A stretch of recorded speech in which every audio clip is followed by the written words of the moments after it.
Bahwa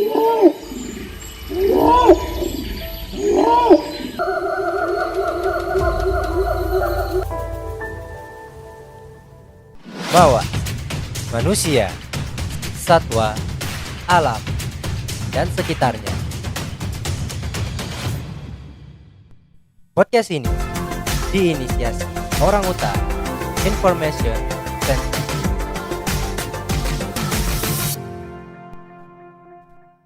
Assalamualaikum warahmatullahi wabarakatuh. Salam konservasi. Selamat pagi Orangutan Guardians. Kembali lagi di podcast Mawas Manusia, Satwa, Alam, dan Sekitarnya. Di pagi yang cerah ini, di bulan Ramadan tentunya, kita kehadiran satu narasumber kece. Ya, ada Bang Indra. Halo Bang Indra, apa kabar Bang Indra? Halo, selamat pagi, assalamualaikum, kabar baik. Alhamdulillah nih, puasa Bang hari ini? Alhamdulillah, 27 hari lagi ya. Aduh, si Anda 26 hari lagi lebar. Di podcast kali ini, tema kita adalah rumitnya menjaga satwa. Menjaga satwa rumit, Pak? Rumit jambu.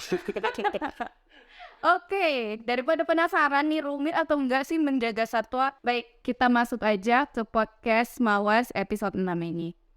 Oke, narasumber kita adalah Bang Indra. Bang Indra adalah salah satu direktur di Yayasan Orangutan Sumatera Lestari, Orangutan Information Center, yang punya khusus tersendiri nih sebagai direktur. Apa? Mungkin nanti Bang Indra bisa menjelaskan. Oke, Bang Indra, boleh perkenalan dulu Bang ke Orangutan Guardians yang lagi nonton.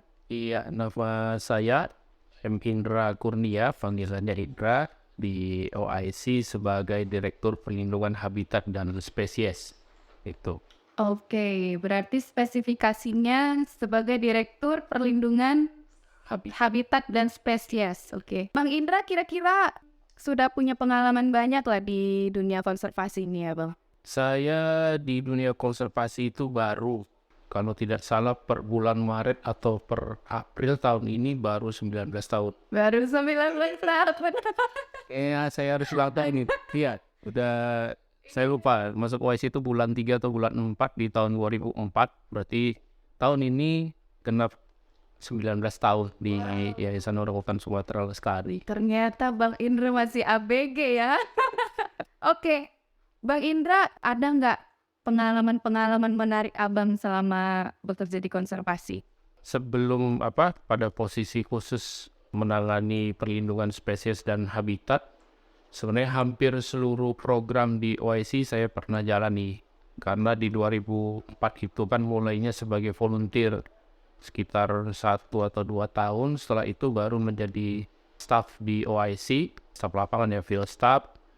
Baru naik lagi setelah setahun, hampir 2 tahun juga naik jadi asisten atau koordinator. Waktu itu baru sekitar 2015 baru jadi manajer di OIC, dan per 2017 kemarin deputi direktur. Tapi akhirnya kita di OIC menyebutkan Ibu Francisca sebagai direktur eksekutif, jadi beberapa teman-teman deputi direktur yang lain dispesifikkan sesuai bidang yang dipegang.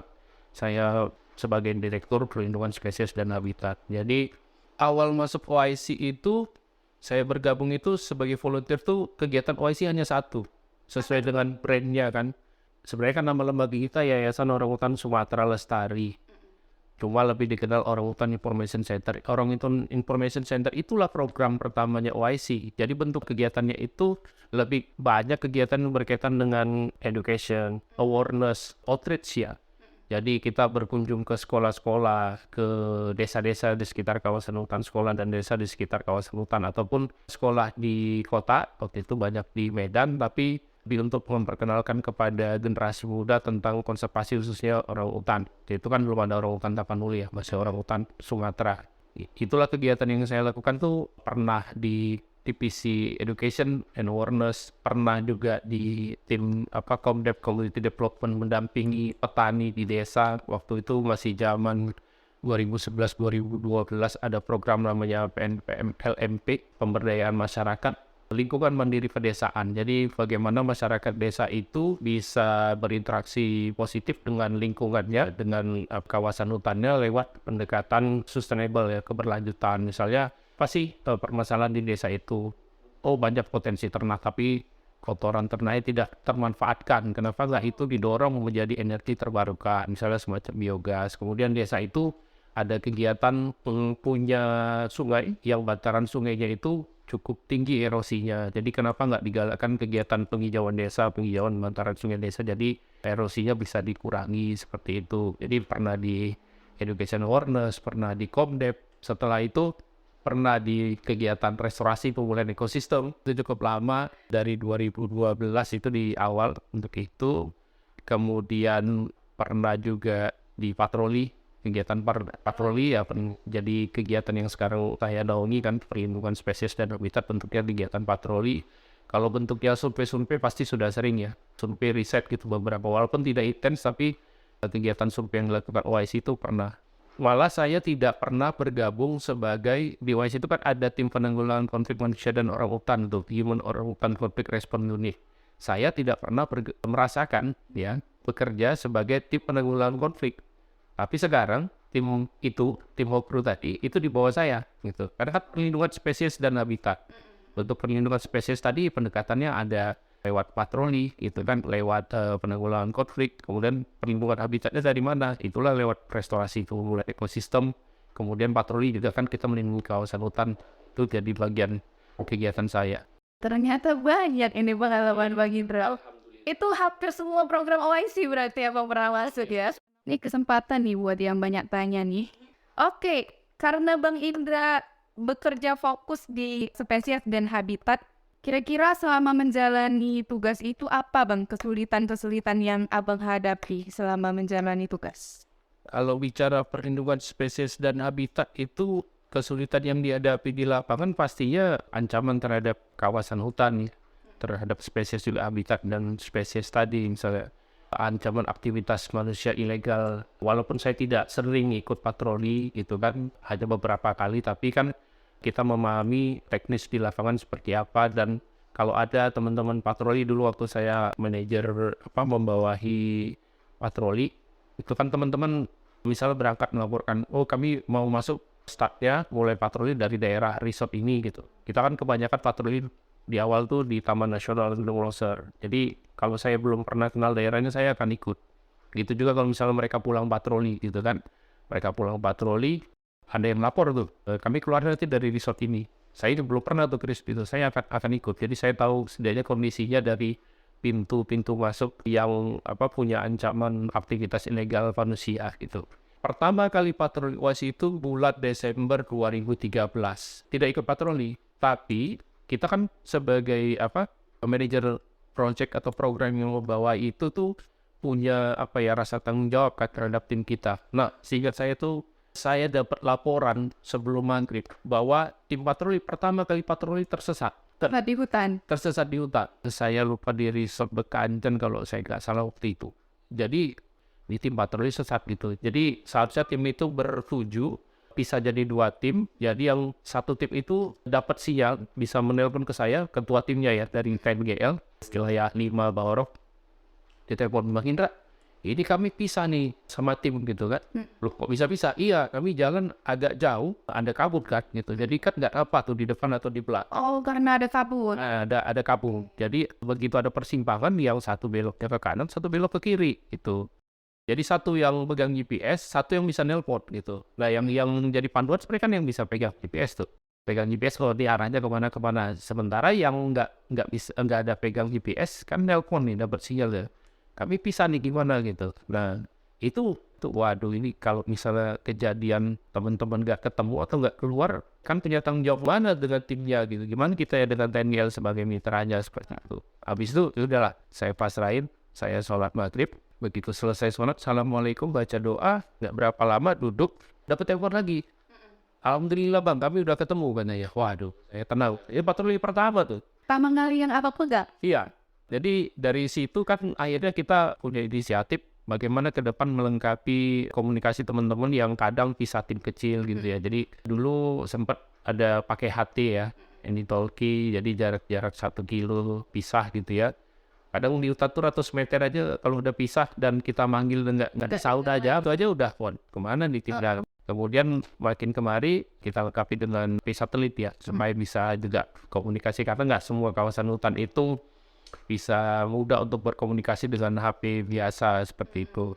Nah, itu memang kesulitan di kegiatan patroli. Nah, hal lain, pastinya tantangan untuk tim patroli itu pada saat kita menindak pelaku aktivitas ilegal. Misalnya ketemu pelaku illegal logging, pelaku perburuan mungkin atau perambahan, itu kan pasti namanya ini ya, sifat manusiawi. Pada saat ketemu aktivitas ilegal, petugas punya insting untuk menindak.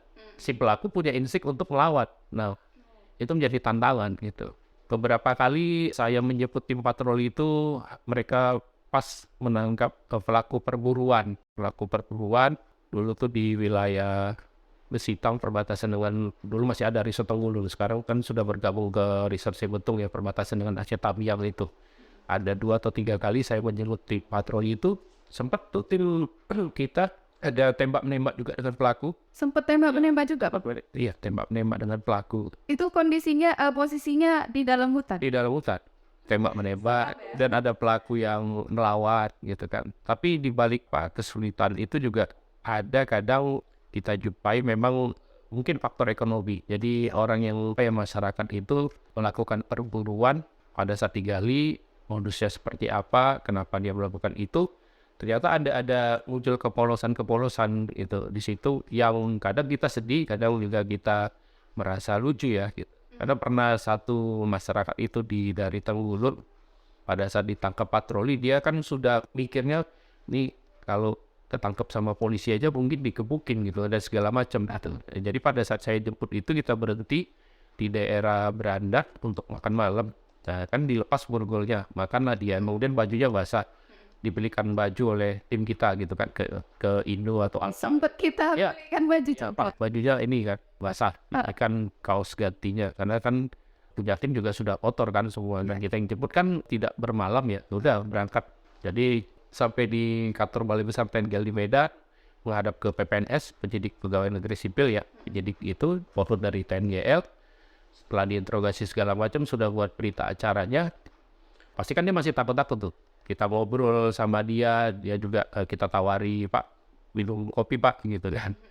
Ternyata setelah ditangkap juga masih ada ini ya, rasa kemanusiaan ya. Masih ada, kan enggak ini lah. Kita tidak memperlakukan sesuai ini ya. Kalau memang dia kooperatif kan nggak perlu kita tindak yang gimana.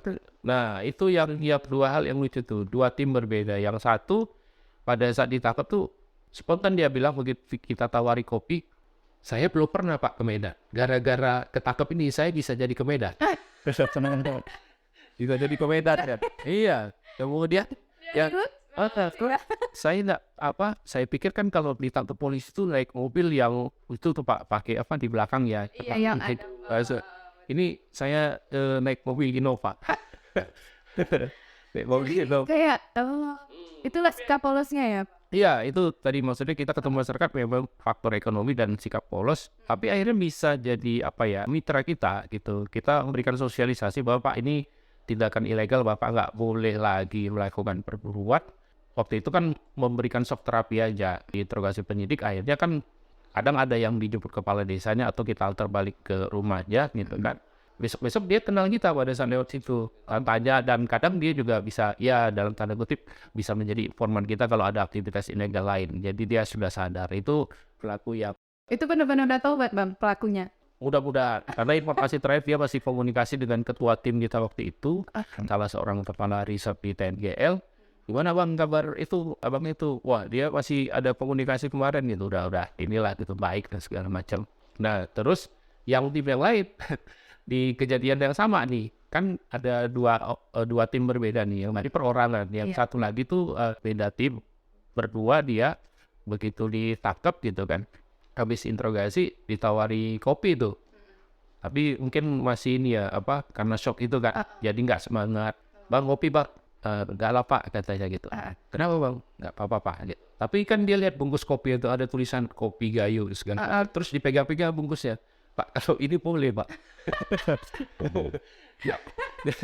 Jadi Iya Bang. ya buat petugas TNI-nya spontan aja gitu. Tapi maksudnya bukan marah ya. Iya. Karena spontan. Kau udah capek sampai dibuatin kopi, nggak mau dibuatin kopi, malah minta 1 bungkus kopinya. Milih ya Bang. Ya, Nah, itu mungkin tantangan cerita lucunya gitu. Yang pasti pada saat masih di posisi manajer program atau project manager waktu itu, karena masih banyak berkaitan dengan hal teknis, jadi di patroli itu jam berapapun pada saat ada tim kita menyampaikan informasi untuk support ini dukungan ada menangkap pelaku, jam berapapun kita harus bergerak saat itu juga gitu. Jadi ya bukan hanya saya kan, ke tim YC terutama yang biasa inilah di lapangan kan, apakah itu koordinatornya atau driver ya misalnya. Kok misal gitu kan kita butuh itu supporting system gitu kan dari driver. Bang bisa nggak nanti kok misalnya tim ngabari jam sekian jam berapapun ada butuh support Polhut TNGL menangkap pelaku dan segala macam, itu mungkin tantangannya di situ. Untuk menangani kasus-kasus seperti itu ternyata bukan hanya menghadapi hal-hal yang begitu serius ya Bang. Tetap ada hiburan ya ketika kita menangani kasus tersebut. Nah, beralih ke pertanyaan berikutnya nih Bang. Iya. Kalau bicara tadi kan Abang sedikit berbicara tentang TPHUT nih, Iya. tindak pidana kehutanan ya. Kira-kira kasus apa nih Bang yang sering terjadi dan sulit untuk dihindari? Sebelum Abang menjawab, saya mau kasih tunjuk sesuatu. Iya. Ini kita ada bikin vote untuk orangutan guardians yang stay di Instagram story-nya USLOIC. Itu kita bikin vote tentang pendapat dari orangutan guardians nih Bang. Kira-kira lebih sulit menjaga kelestarian hutan atau menjaga kelestarian satwa? Nah, orangutan guardians banyak menjawab menjaga kelestarian satwa adalah hal yang paling sulit. Nah, kembali lagi ke pertanyaan tadi. Kalau menurut Bang Indra, gimana? Lebih sulit menjaga kelestarian hutan atau menjaga kelestarian satwa? Ya. Kalau secara garis besar kasus-kasus ancaman terhadap kawasan hutan nih yang masuk ke kategori tindak pidana kehutanan atau kejahatan kehutanan itu kan secara garis besar ada 3 ya. Kalau di kawasan hutan tuh yang pasti yang paling umum lah orang jawab apa yang menyebabkan kerusakan hutan, masih nomor 1 disebut illegal logging. Kemudian yang kedua perburuan satwa, baru yang ketiga perambahan kawasan hutan. Ini kan biasanya ya diambil kayunya juga, tapi sebenarnya lebih kepada yang dituju itu membuka kawasan hutan untuk dikonversi, dirubah menjadi peruntukan lain, misalnya untuk lahan pertanian, untuk pemukiman gitu ya. Secara garis besar hanya 3 itu sih yang utama. Kasus yang sering terjadi. Kalau yang secara detail yang lain kadang ada juga pembukaan jalan, pertambangan, Itu skala besar ya? ya skala besar.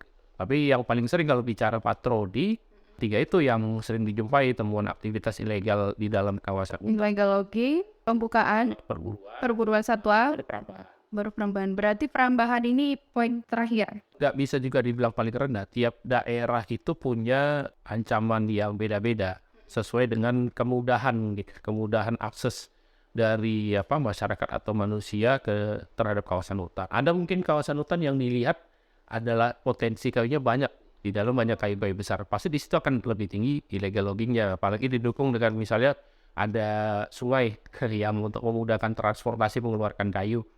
Berarti kalau dari sungai pakai apa Bang transportasinya? Dihanyutkan aja.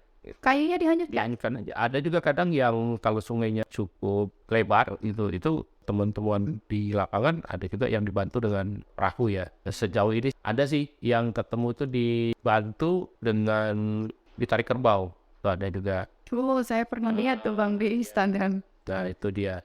Ada daerah yang mungkin potensi yang menarik buat masyarakat sekitar atau orang luar yang masuk ke dalam kawasan hutan. Wah, di sini misalnya banyak satwa ini gitu ya, kong misalnya atau apa, itu jadi yang akan tinggi temuan di patrolinya di lapangan itu adalah perburuan, misalnya seperti itu. Apakah bentuknya perburuan burung yang paling gampang kalau di terestrial itu kan jerat-jerat ya, pemasangan jerat, ada jerat tambang, ada jerat sling gitu ya, beda-beda. Walaupun mungkin tujuan utama kalau ini ya mau bisa bilang jerat babi Pak, tapi kalau semua dapat ya semua. Iya, Beda. karena kan bukan cuma babi ya yang ada di hutan ya. Kemudian kalau daerah yang mungkin cukup landai, mudah gampang dekat sekali dengan desa, ada kebutuhan lahan untuk pertanian, mungkin yang akan tinggi adalah perambahan. Jadi tidak bisa dibilang mana nih yang nomor 1, apakah pembanakan, perburuan atau perambahan. Tiap daerah punya karakteristik masing-masing. Tapi kalau itu bicara ini ya Bang, ukuran untuk per lokasi ya, kalau tiap lokasi kita nggak bisa sama ratakan mana yang paling tinggi kasusnya. Tapi kalau berdasarkan data yang sudah dikumpulkan tim Abang, kira-kira kalau dirata-ratakan dari semua lokasi itu paling tinggi yang mana? Kalau terutama di kawasan TNGL ya, Iya. kawasan TNGL itu temuan yang paling banyak itu temuan perburuan. Perburuan satwa. Perburuan satwa, baru illegal logging, kadang musim juga. Berdasarkan nilai juga tadi sih masih. Perambahan tuh ada, tapi kalau memang ya ini jangan karena kita sebutkan ancamannya ini berarti TNGL tuh sangat terancam sekali ya. Kita wajib perhatian sih sama kawasan hutan gitu, bukan hanya TNGL dan lainnya. Coba tidak bisa dipukul rata bahwa ini sangat terancam nih TNGL karena yang mana nih gitu, TNGL karena perburuan kah, perambahan kah, atau karena illegal logging kah gitu. Ya tadi tetap ada spesifikasi di tiap wilayah itu beda-beda kan, tergantung pintu masuknya, resort mana di kawasan itu. Kadang dari hasil patroli, resort ini nih yang tinggi illegal loggingnya, resort yang lain yang tinggi perambahannya, resort yang lain tinggi perburuannya. Tapi yang cukup sering masuk di temuan itu adalah perburuan. Perburuan satwa. Setidaknya ada jumpa bekas camp pemburu atau jerat atau bekas jerat gitu kan. Itu ketemu. Emang pemburu bikin camp Bang di hutan? Ya pastilah kayak Dia bermalam gitu. ya, jadi permalam gitu. Kayak kita aja yang patroli kan bermalam di hutan. Bukan yang dia pasang jerat, kemudian dia pull balik keluar, terus dalam beberapa hari. Pasang jerat kan juga menyebar ya. Kan? Jadi pasti setidaknya paling cepat 2 hari 1 malam. 2 hari 1 malam. Iya. Kadang mungkin ada yang berhari-hari kalau kayak ke dalam kawasan hutan, apakah modelnya dia menembak kah? Kalau rifle kan biasa ditembak. Ada juga yang model menggunakan jerat, ya jerat burung itu biasanya kayak model jaring gitu dipasang gitu. Biasa di tumbuhan bukit gitu kan, mereka pasang jaring seperti itu. Tapi memang cocok ya Bang kalau misalkan ngelihat kasus yang Abang ceritakan tadi, akhirnya para illegal logging itu kita guide, kemudian kita edukasi, lalu bisa jadi mitra kita karena selain dia juga sudah punya bakat patroli dia kan. Ada nggak yang kita libatkan seperti itu Bang? Ada yang akhirnya jadi tim kita gitu? Ada. Iya. Ada tim kita itu dulunya melakukan illegal logging. Kemudian dia bisa banyak kenal tanaman obat gitu. Akhirnya kita libatkan di patroli, dia kan tahu banyak wilayah yang bisa dimasukin di kawasan hutan. Kemudian dengan keahliannya dulu suka nyari tanaman obat, pada saat ada apa-apa dengan tim ya pertolongan dan segala macam.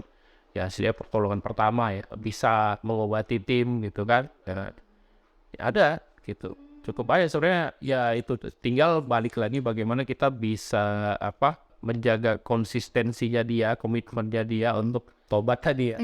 Tidak lagi balik lagi kan kenapa saya pernah dulu di divisi edukasi, kemudian pemberdayaan masyarakat, kemudian masuk di patroli. Sebenarnya bagaimana masyarakat yang dulunya melakukan aktivitas ilegal, kemudian kita gali.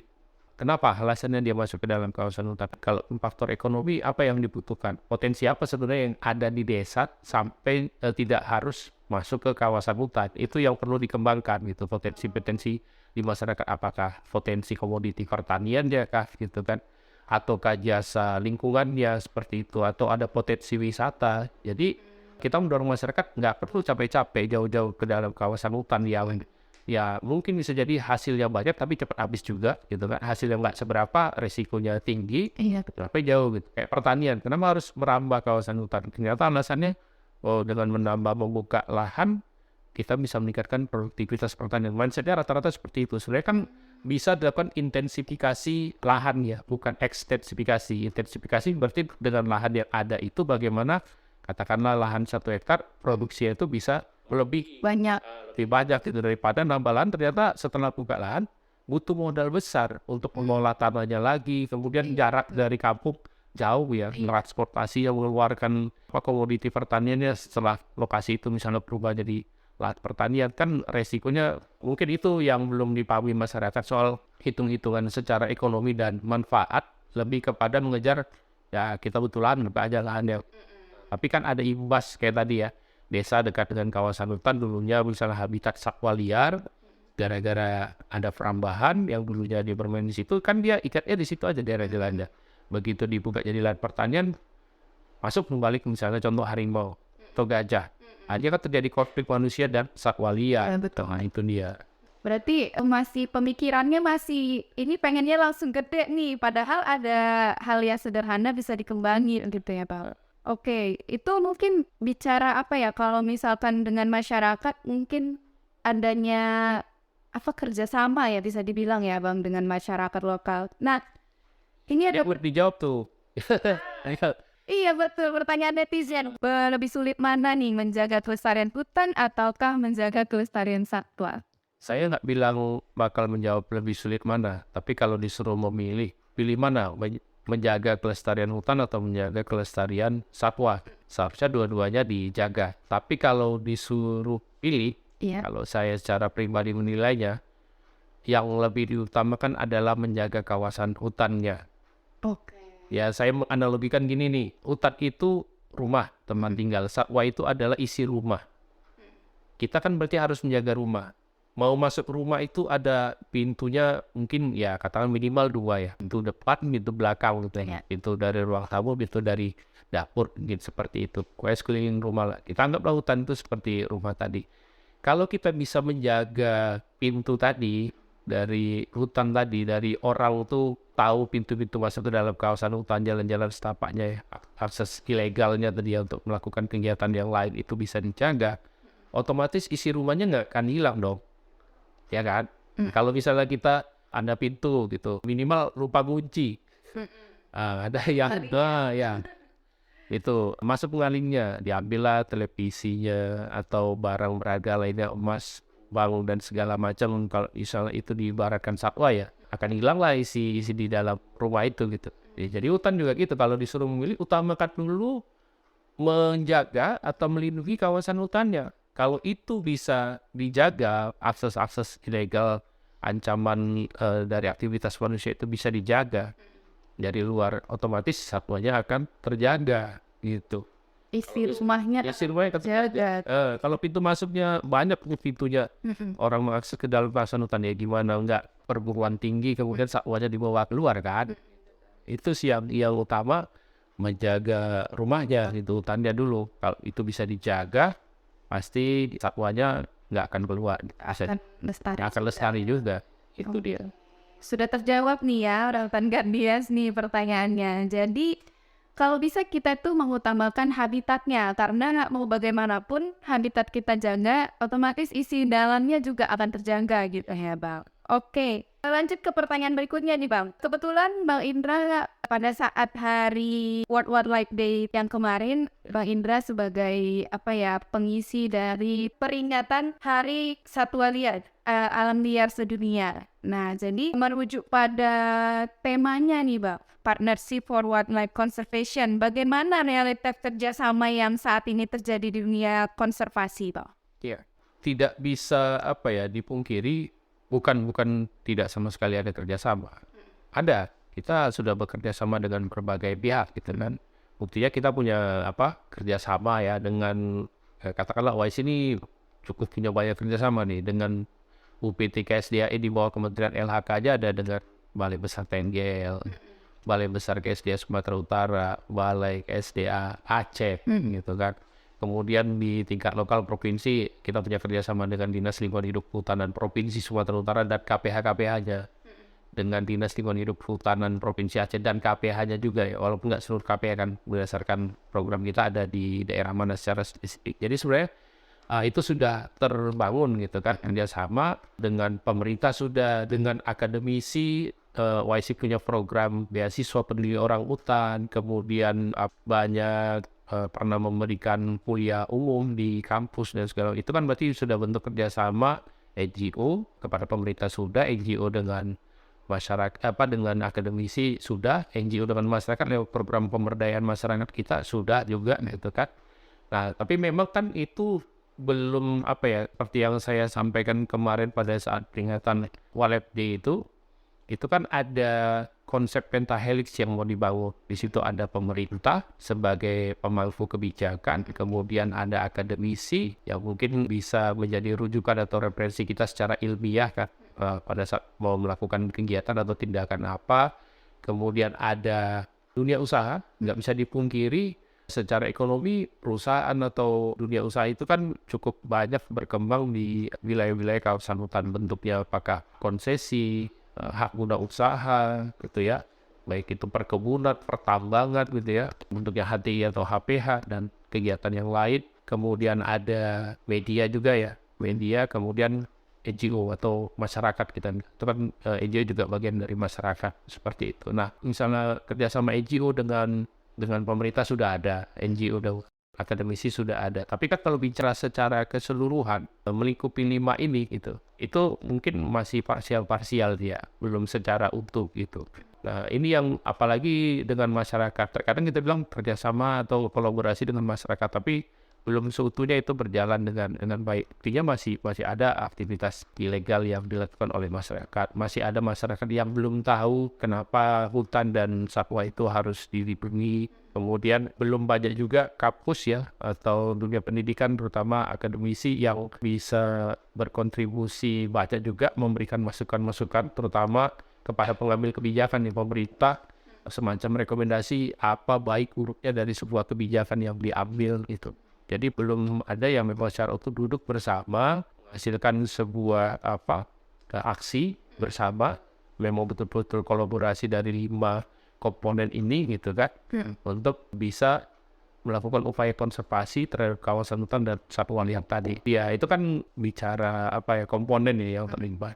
Nah, kemudian komponen lain yang penting di dalam setiap program atau kegiatan itu melihat ada 3 nih kalau bicara konservasi. Apa tuh? Mungkin kalau konservasi orang lihat, oh berarti hanya hutan dan satwa aja. Enggak, ada 3 itu. Ada hutan sebagai rumah, satwa dan tumbuhan di dalam kawasan hutan itu sebagai isinya, dan di luar itu kan ada masyarakat. Nah, jadi kalau bicara konservasi nggak cuma mikirin kalau kita ya, mikir orang hutannya aja gitu kan. Kayak seperti saya tuh ngomong misalnya dengan tetangga, kerjanya apa Pak Indra gitu kan. Oh ini saya kerja di Yayasan Orang Hutan Sumatera Selatan. Oh berarti kegiatannya banyak ini ya Pak. Ke hutan gitu. Iya ke hutan gitu kan, menangani orang hutannya gitu. Kalau yang nggak ngerti orang hutan kadang bilang menangani monyet dan segala macam gitu kan. Begitu saya bilang, oh kami juga ada dampingi petani. Loh kok ada ya dampingi petani kan? Yayasan Orang Hutan Sumatera. Kok dampingi petani kan? Ternyata untuk melestarikan kawasan hutan dan satwanya tadi, orang hutannya tadi, kita juga tidak bisa mengesampingkan atau mengabaikan manusianya. Karena manusia tadi kan berinteraksi ya, baik itu simbiosis mutualisme atau parasit gitu ya. Manusia kalau ancaman kan berarti parasit. Nah, berarti ada 3 kaitan unsur tadi, hutan, manusia, dan flora fauna di dalam kawasan hutan itu juga harus diperhatikan 3-tiganya. Jadi semuanya penting. Nggak hanya bisa salah satu manusianya aja. Ya pemerintah kan juga sudah menyampaikan ada statement hutan lestari, masyarakat sejahtera. Iya. Kalau di tingkat apa yang kita dengar pengennya kebalikannya, masyarakat sejahtera, hutan lestari. Manusianya duluan. Ya tergantung masing-masing wilayah. Memang ada masyarakat yang sudah punya kekuatan modal adat budaya yang melekat dengan kawasan hutan, otomatis hutan lestari, masyarakatnya sejahtera gitu. Tapi dengan perkembangan zaman, pertambahan jumlah penduduk dan segala macam, bicara kebutuhan lahan dan segala macam, bagaimana kita bisa mengedukasi, memberikan awareness kepada masyarakat bahwa hutan itu penting karena untuk tujuan kebutuhan kehidupan manusia, kebutuhan air, udara, bahan pakan dan segala macam. Nah, pada saat jadi ancaman kawasan hutan seperti perambahan, mau tidak mau yang dikedepankan sejahterakan dulu nih manusianya, makanya hutannya akan lestari. Karena itu tadi misalnya faktor pendidikan mempengaruhi kebutuhan sumber daya alam gitu. Seperti itu. Selama menjalani kerjasama, sulit nggak kira-kira membangun kerjasama itu dengan lapisan-lapisan yang Abang sebutkan tadi? Kalau ini jawabnya dari depan ini. Sulit-sulit, Jambu. gampang. Enggak, sulit-sulit. Biasa kan gampang-gampang susah. Sulit. Gampang. Berarti lebih banyak sulitnya, Bang? Ya bisa jadi di depanmu kita akan menghadapi kesulitan dulu supaya mencapai kemudahan tadi gitu. Ya terutama memang dalam membangun kerjasama setiap komponen tadi PTLS itu yang nomor 1 adalah membangun komunikasi. Ya, saya menganalogikan kayak rumah tangga. Komunikasinya adalah kunci. Iya, kalau misalnya kita tidak membangun pola komunikasi yang baik, berarti kita tidak akan sefrekuensi, tidak akan sepemahaman. Mungkin dari sisi pemerintah membuat kebijakan seperti ini nih. Kemudian kita dari sisi masyarakat atau NGO melihatnya berbeda ya, sudut pandangnya berbeda, perspektif yang berbeda. Akademisi mungkin juga seperti itu dari kalau dari private sector gitu kan, perusahaan melihatnya yang diutamakan pasti ekonomi mungkin dan segala macam keuntungan gitu. Nah, tapi kan ada imbas ya, efek dari kebijakan atau tindakan atau aksi yang dilakukan terhadap pengelolaan sumber daya alam itu. Jadi sebenarnya kuncinya adalah komunikasi gitu. Pada saat kita bisa berkomunikasi baik, semua open minded ya, terbuka menerima masukan-masukan, mempertimbangkan walaupun setiap kegiatan atau aksi yang dilakukan itu pasti ada resiko, tapi bagaimana resiko ini bisa diminimalisir. Jadi memang yang utama komunikasi. Kalau misalnya komunikasi sudah intens, berjalan dengan baik, ternyata kita sefrekuensi, sepemahaman, otomatis apapun yang akan dilakukan itu bisa berjalan dengan baik. Tinggal nanti pada saat perjalanan ini kan pasti juga akan tetap ada dinamika yang terjadi. Nah, itu saling mengingatkan. Mungkin kita sebagai NGO mungkin ada hal yang dilakukan juga pemerintah bisa mengingatkan kita, tapi terbuka juga dong pemerintah pada saat mengambil kebijakan. Masyarakat, komponen akademisi bisa mengingatkan juga pemerintah ada hal-hal yang keliru yang diambil mungkin pada saat mengambil kebijakan. Nah, private sector juga harus sadar bahwa ada imbas dari kegiatan pengelolaan sumber daya alam yang mereka lakukan. Mereka juga harus memikirkan resiko dari pengelolaan sumber daya alam itu.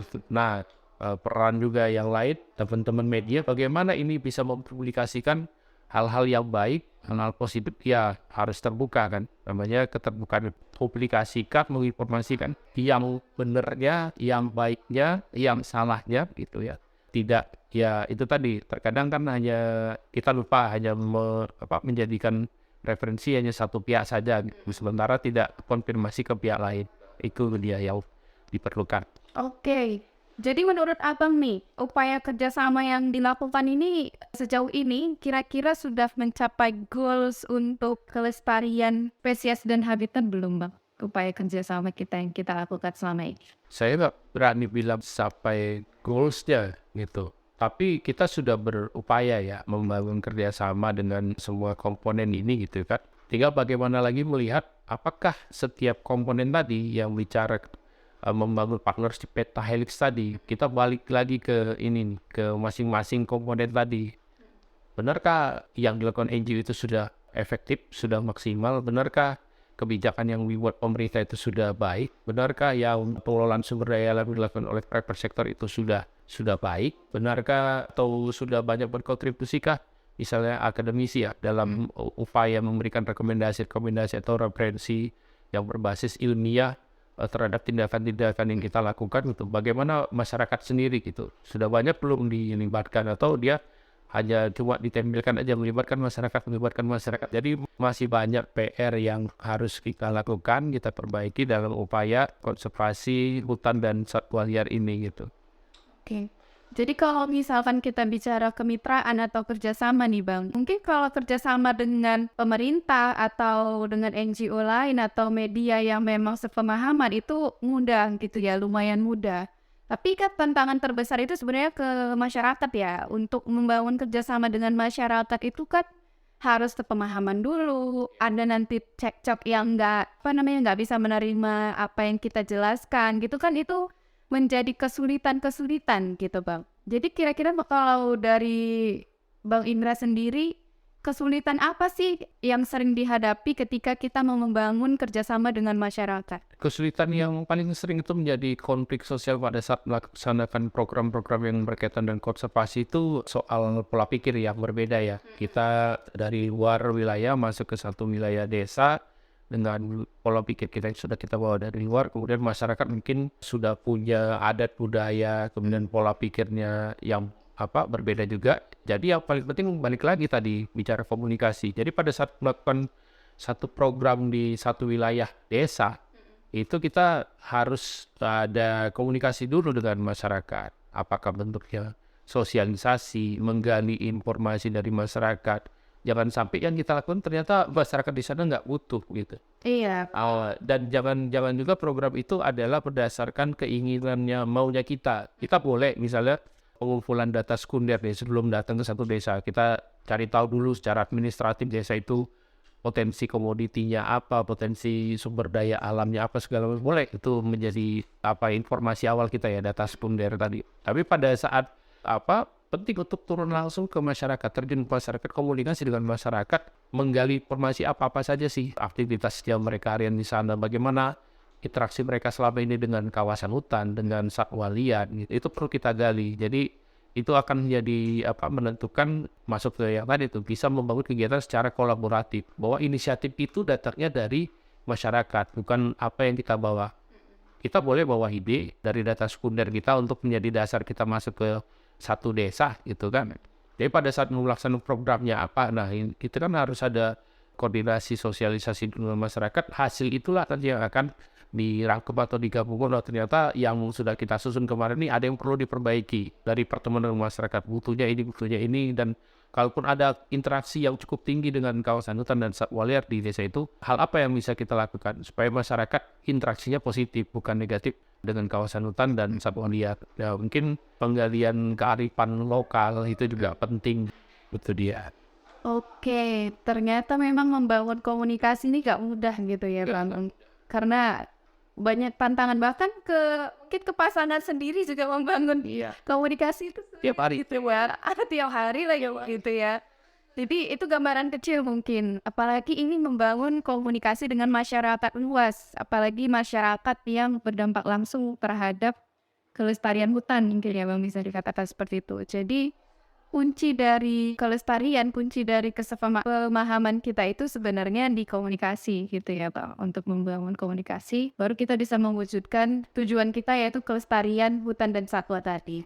Oke, kita masuk di closing statement nih Bang. Kira-kira pesan yang bisa disampaikan untuk anak muda terutama ya, sebagai garda depan gitu. Apa kira-kira pesan yang bisa Bang Indra sampaikan agar bukan hanya anak muda tapi lapisan masyarakat itu sadar akan pentingnya menjaga hutan dan satwa? Melindungi melestarikan kawasan hutan itu nggak melulu hanya orang-orang yang mungkin punya pendidikan di kehutanan, biologi, atau memang jurusan spesifik konservasi gitu. Tapi kita semua gitu, apapun background pendidikan kita, apapun latar belakang pekerjaan kita harus ikut melestarikan bumi ya. Kenapa saya katakan seperti itu? Mau backgroundnya apapun gitu ya, kita tinggalnya kan di bumi yang sama. Di bumi itu ada hutan, ada kawasan hutan, ada satwa liar, ada keanekaragaman hayati yang lain, ada air, ada oksigen dan segala macam. Nah, kita tinggal di bumi yang sama, kita memanfaatkan air yang sama, menghirup udara yang sama gitu kan. Jadi itu jadi tanggung jawab kita bersama. Nah, jadi apapun kegiatannya, apapun backgroundnya, apapun pendidikannya, kita punya tanggung jawab yang sama, tinggal di bumi yang sama. Jadi buat teman-teman anak muda masih ya, kalau misalnya dikasih kesempatan hidup lebih panjang, itu kan memanfaatkan umur yang dari muda sekarang gitu kan, banyak terlibat untuk bisa melestarikan, memperbaiki bumi kita gitu. Umurmu masih muda, tapi bumi kita makin tua gitu. Belum tentu umur bumi panjang, kita nggak tahu juga kan kapan kiamat. Nah, ternyata kita pada saat terjadi kiamat kita belum berbuat apa-apa untuk bumi yang kita tempati ini. Gitu. Itu sih. Dan di semua pesan saya terakhir buat teman-teman, mungkin kemarin juga saya ucapkan di kegiatan dialog atau diskusi yang lain gitu kan. Saya ingin menyampaikan bahwa lindungilah yang masih ada, yang tersisa, lestarikan yang hampir punah. Oke, lindungilah yang masih ada, lestarikan yang hampir punah. Oke, itu menjadi closing statement kita pada podcast episode 6 tentang rumitnya menjaga satwa kali ini. Kita langsung pamit ya Bang, karena waktu kita juga udah habis. Saya Sela Novitasari pamit, dan juga Bang Indra pamit undur diri. Sampai bertemu di podcast berikutnya. Salam lestari.